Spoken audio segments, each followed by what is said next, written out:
High বন্ধুরা, দেশ থেকে যারা দেখছো বা দেশের বাইরে থেকে যারা দেখছো তাদের সকলকে রং বেরং 24 চ্যানেলে স্বাগত জানাচ্ছি। আজকে আমি রাতের ডিনারটা তোমাদের সঙ্গে একটু শেয়ার করছি।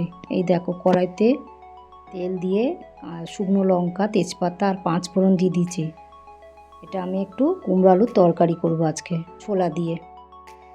আর কুমড়ো আর আলু এখানে কেটে রেখে দিয়েছি। আর এখানে অল্প ছোলা আছে, ছোলাটা ভেজাতে ভুলে গেছিলাম, অল্প আছে, এটাই দিয়ে দেবো। এবার কুমড়ো আলু তরকারিটা কুমড়ো আলুটা তেলের মধ্যে দিয়ে দিলাম। এবার একটু কষবো। এখন আমি কিছুই দেব না, কুমড়োটা কষে একটু কুমড়োটা একটু নরম হবে, তারপরে সব মশলা সব কিছু দেব। এখন হালকা নাড়াচাড়া করে ছোলাগুলো দিয়ে দেব। আর এইদিকে দেখো, আটাটাও মেখে রেখে দিয়েছি, রুটি হবে। রাতের ডিনারটা আমাদের একটু তোমাদের সঙ্গে শেয়ার করে দিই। রুটি, কুমড়ো আলুর তরকারি, আজকে আর মিষ্টি নেই, আর গুড়। এই আজকে রাতের ডিনার আমাদের। মিষ্টি থাকে, আজকে আর মিষ্টি নেই। তরকারিটা একটু নাড়াচাড়া করে একটু নরম হোক, তারপরে সব দেবো। যে ছোলাগুলো একটু দিয়ে দিই, ছোলাগুলো একটু সেদ্ধ হয়ে যাবে।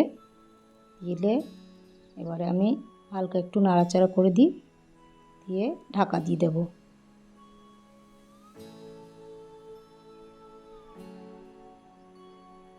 ঢাকা দিয়ে দিলাম। একটু সেদ্ধ, যে তরকারিটা কষা মোটামুটি হয়ে গেছে, সব কিছু দিয়ে দিয়েছি। ভাজা মশলা, নুন, মিষ্টি, হলুদ, একটু কাশ্মীরি লঙ্কার গুঁড়ো দিয়ে ভালো করে কষে নিলাম। কষে নিয়ে এর মধ্যে অল্প একটুখানি জল দেব, মানে নামমাত্র একটুখানি জল দেব, যাতে আর একটু ভালো করে সব মশলাগুলো হয়ে মিশে যায়, আর তরকারির আলু আর যেন সেদ্ধ হয়ে যায়। এই যে একটু নাড়াচাড়া করে এবার আবার ঢাকা দিয়ে দেব। নুন মিষ্টিটা দেখে নেব নামানোর আগে কেমন হয়েছে। ঢাকা দিয়ে দিলাম, তরকারিটা হতে থাক। এই যে তরকারিটা আমার হয়ে গেছে।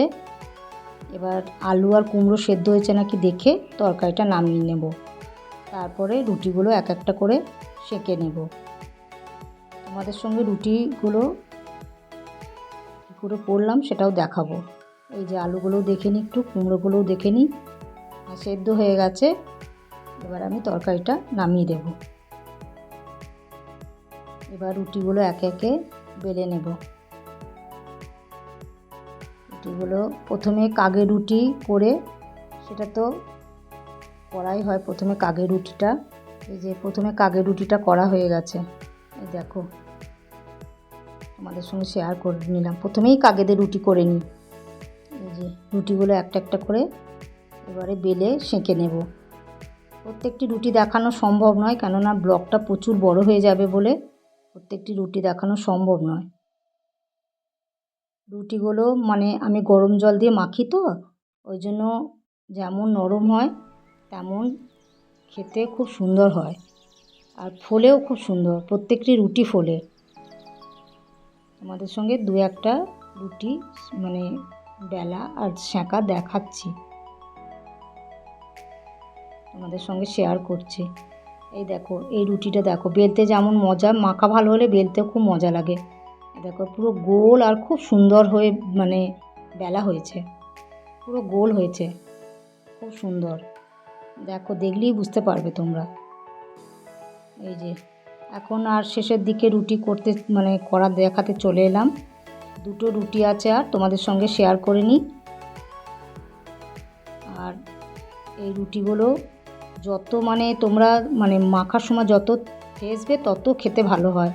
আর রুটি মাখার সময় সবসময় চেষ্টা করবে একটু হালকা গরম জল দিয়ে রুটি মাখার, তাহলে রুটিটা খুব সফট হয়। আর মেখে বেশ কিছুক্ষণ ঢাকা দিয়ে রাখবে, আধ ঘন্টা বা 20 মিনিট ঢাকা দিয়ে রাখবে, তাহলে রুটিটা খুব সুন্দর নরম হয়। আর এত গরম করছে, গরমের চোটে আর মনে হচ্ছে রান্নাঘর থেকে একদম ছুটে পালিয়ে যায়, এত গরম। বৃষ্টি মাঝে মাঝে হচ্ছে, কিন্তু বৃষ্টিটা কিছুই মানে ফল দিচ্ছে না। আর ভাদ্র মাসে গরম মানে প্রচুর গরম। এই যে রুটিগুলো সব মোটামুটি সেঁকা হয়ে গেছে, আর এই দুটো বাকি আছে, দুটো তোমাদের সঙ্গে শেয়ার করে দিই। আর তোমরা আমার ব্লগটা পুরো দেখো, কেমন লাগছে জানিও।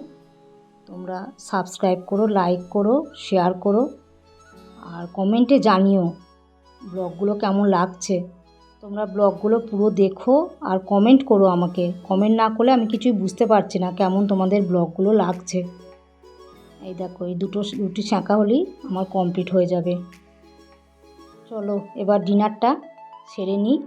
তোমরা ভালো থেকো, সুস্থ থেকো, সাবধানে থেকো। Love you all.